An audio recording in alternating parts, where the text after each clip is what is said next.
There was one American artist that noted that when the Japanese mend broken things, that oftentimes they will aggrandize the damage done to that thing by filling in the cracks of the broken object with gold. Interesting. They would fill in the cracks with gold because, they say, when something has been damaged, now it has a history, and now it's more valuable, it's more beautiful. And I want to speak to somebody today who feels like life is crushing you. How many of you would say, honestly, I feel like I am in one of the low seasons of life right now? Okay, that's who this message is for. Anybody feel like that's where you are today? Circumstances went sideways. Things started happening in your life that you didn't have control over. Things have been done, things have been said, you've been mistreated, and that nobody understands what it feels like to you that life is crushing you. Because when you were born again, you were born to win.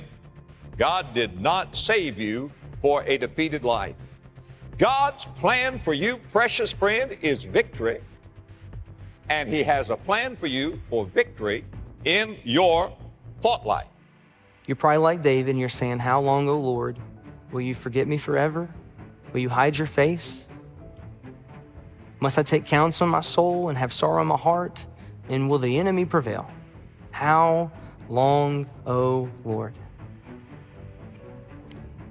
Praise the Lord, though, that David doesn't stay in verse 1 and 2.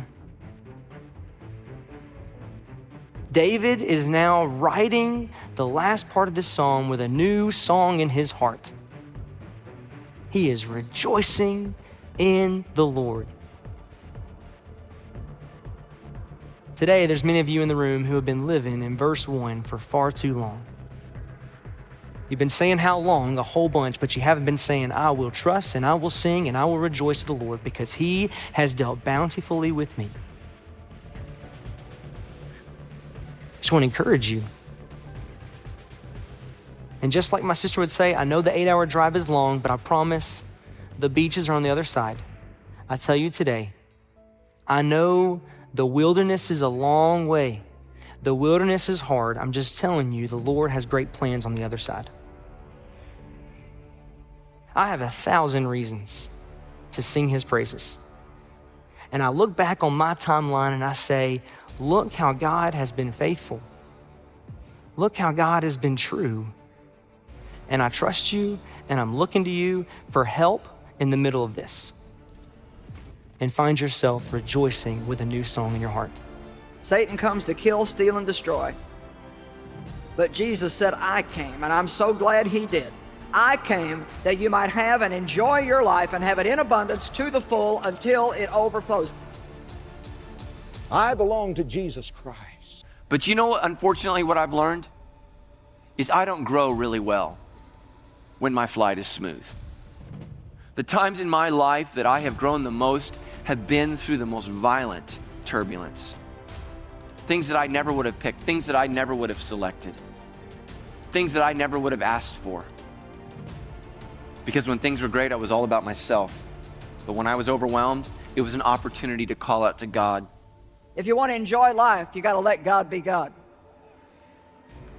And that means believe the Word. Get up every day and do the best you can. And know that God understands and sees your heart. And if you love Him, just love God and let Him love you. And God is greater. And so many of God's people, oftentimes, they want to give up and quit. And I'm saying to you, don't give up and quit. We make the choice. We make the choice of how we live through the difficult times in life. I would plead with you, don't walk away, don't quit, don't give up, but just tell the Lord, Lord, I'm going to trust you to see me through this. I don't know how, but I'm going to trust you because you said you will never leave me nor forsake me. And God, I believe you always tell the truth. The scripture says the name of the Lord is a strong tower and the righteous run into it and they're safe.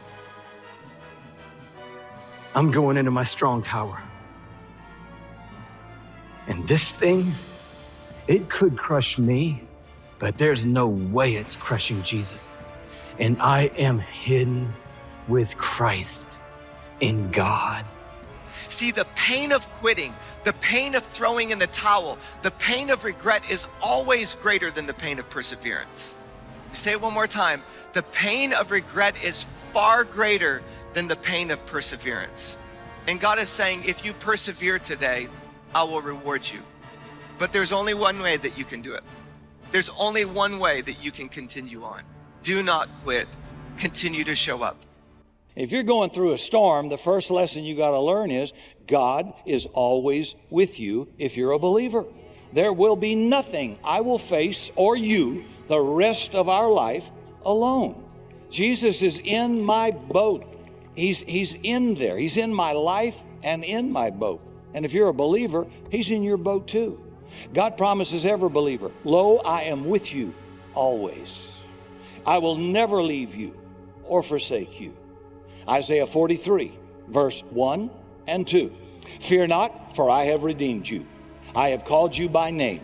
You are mine. When you pass through the waters, I'll be with you. When you pass through the rivers, they will not sweep over you. What a promise. If your boat's rocking, don't worry. If you're a believer, Jesus is in your boat. So remember God's closeness. He's still with you. Two words that I believe have the power to transform your life, transform your health, transform your happiness, transform your success, transform your relationship with other people and your walk with God. And they're just two real simple words. The words, thank you. And I want to tell you here today that there is power in gratitude. I'm rejected. Some of you just need to know today that God is the God who restores what is broken. We throw away things that are broken. We discard things that have deteriorated because we determine that they no longer have value. All right? Not with God. God loves broken things and broken people, because God will take broken things and broken people and mend those things and make them whole and reclaim them for His glory, that those things and those people might live according to His grand purposes for their lives. But I urge you, with every ounce of energy that I can muster, I urge you, don't give in to despair. Don't. The anaconda of hopelessness will squeeze the life out of you. Don't give in. You can't give up. You just can't, folks. You just can't. There's too much at stake. There's too much at stake. You've got children. You've got grandchildren. You've got a legacy. You've got friends. You got neighbors. And they're needing somebody to rise up in the midst of these difficult days and say, I ain't quitting. I ain't quitting. Others are throwing in the towel, but I'm not. Fear is a real thief in our lives. Isaiah 41:10 says, fear not, there's nothing to fear. Well, isn't that interesting? For I am with you. That's the only answer He gives, because I'm with you. And so if we really know who the Lord is, I'm not talking about just going to church, but I mean, if you really know who the Lord is, then we don't have to know what He's going to do. We don't have to know when He's going to do it. We don't have to know what the way is going to be. We just say, Lord, I know You're with me, and therefore I can do what I need to do. Because when fear causes you to stop and to do nothing, it's the master spirit, I believe, that the enemy uses to try to keep us from fulfilling our destiny. And so he tells us there's no way. He says, you got to be afraid of this. You know, if you failed before, then you got to be afraid that you're going to fail again. But God says, fear not, for I am with you. I love that. There's nothing to fear. Do not look around you in terror and be dismayed. You know, it's one of our problems. We look around us too much instead of looking up. The more you stare at your problems, the more you rehearse your problems, the bigger they're going to get. Every time you go through something difficult, it makes you a little bit stronger. Wake up in the morning, you can feel gloom, despair, nothing good in your future. Will always be opportunities to be discouraged, offended, upset, but you have to make the choice. That's not for me. I'm gonna live this day in faith. I'm gonna focus on what's right. I wanna enjoy my family. I'm gonna be grateful. I'm choosing to have a good mood. When you get your mind going in the right direction, filled with thoughts of faith, hope, and victory, you'll drive away the blahs, the discouragement, the discontentment. Instead of dwelling on what you don't have, what's wrong, what didn't work out, start thinking about what God promised you. Father, you said my latter days will be better than my former days. You said I haven't seen, heard, or imagined what you have in store. The mistake we make is we let feelings determine our mood. We wake up and think, how do I feel today? If we feel the blahs, then we go around discouraged. I don't want to go to work. I don't want to deal with these children. I have so many problems. Right there, you have a choice. Are you going to let those feelings dictate your mood? Or are you going to rule over those feelings and decide what kind of mood you're going to be in? You have to be proactive. Father, thank you that this is going to be a great day. I know I'm surrounded by your favor. Goodness and mercy are following me. You said you hold victory in store for the upright. Don't wait for the feelings to come. Get your mind filled with the right thoughts, and the feelings will eventually follow your thoughts. This is what David did. He had all kinds of trouble.